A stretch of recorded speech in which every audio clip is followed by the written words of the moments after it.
भारतर UPI एवं विपद्रे कहीं आमर डिजिटल स्वाभिमान केवल दुईटी ऐप उपर निर्भरशील। नमस्कार फ्रेंड्स, मु देवाशीष नायक आपण मानक स्वागत करुच्ची आमर unbiased truth and deep news analysis रो YouTube channel Truth Decoded by Debashish Ray आपण प्रतिदिन यूपीआई रो व्यवहार करुछंती, किंतु कौन आपण जानिचंती जे भारतर 80% रु अधिक यूपीआई रो कारबार केवल दुईटी ऐप माध्यम रे होउची। जे डिजिटल पेमेंट मेथड को आमे आमर डिजिटल प्राइड भावरे गर्व करू, ताहा वर्तमान एक व्यवस्थागत विपद अर्थात सिस्टमेटिक रिस्क भावरे उभा आइछि। इंडस्ट्री बॉडीज यहाकु नै भारत सरकार एवं आरबीआई को चेतावनी दे सारिचंती किपरि आमर डिजिटल क्रांति धीरे धीरे एक निर्भरशीलता संकट अर्थात डिपेंडेंसी क्राइसिस उपरे बदली जाउची। आसंतु ए भिडियो रे जानिबा। ए भिडियो रे आमे एक डीप एनालिसिस करिबा। 2016 रे आरंभ होइथिबा यूपीआई मॉडल आज सारा विश्व पई एक उदाहरण पलटिछि। प्रधानमंत्री नरेंद्र मोदी यहाकु भारतर डिजिटल क्रांतिर प्रतीक बोली कहउचंती। आज प्रति मासरे 19 रु 20 बिलियन ट्रांजैक्शन यूपीआई माध्यम रे होउछि, जहार मूल्य प्राय 25 लाख कोटी रु अधिक।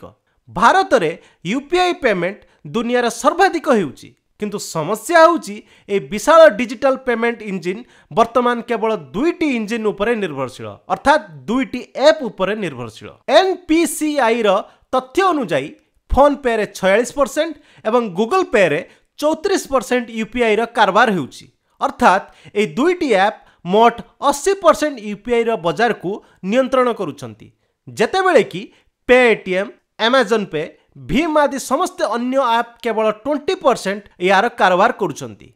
इंडियन फिनटेक फाउंडेशन आईएफएफ नामक एक प्रमुख इंडस्ट्री बॉडी वर्तमान यहाकु एक बड़ चेतावनी देइछि। आईएफएफ कहिछि जे एक कंसंट्रेशन रिस्क जोठारे समग्र यूपीआई रो इकोसिस्टम मात्र किछि खेलाड़ी किंबा 2 जण खेलाड़ी उपरे निर्भरशील, अर्थात सी होउचंती फोन पे एवं गूगल पे। जदि एई परिस्थिति जारी रुहे तेबे गोटे टेक्निकल त्रुटि पई समग्र देशर पेमेंट सिस्टम ठप होई पारे।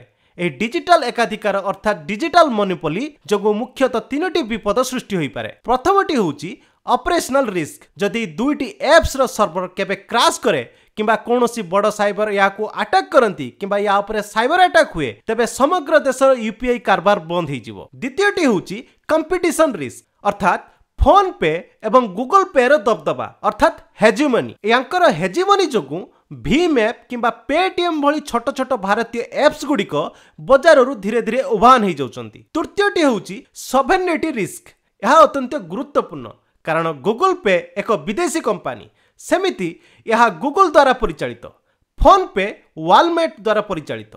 एही दुईटी जाक कंपनी अमेरिकन कंपनी होइथिबा जोगु एही एप्स गुड़िकर डाटा एवं सर्भर नियंत्रण विदेश रे रहिछि, जेउठारे आमर नियम गुड़िक लागू हुए नाही। एहा आमर आत्मनिर्भर डिजिटल इंडिया रो स्वप्न को दुर्बल करुछि। एनपीसीआई जे यूपीआई को विकसित करिथिला से सर्वप्रथमे 2020 रे एक निर्देशावली जारी करिथिला।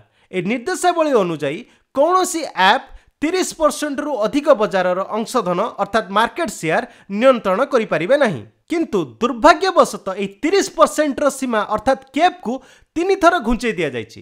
प्रथमे यह 2022, तापरे 2024, वर्तमान यह 2026 पर्यंत बलवत्तर हेबो नाही।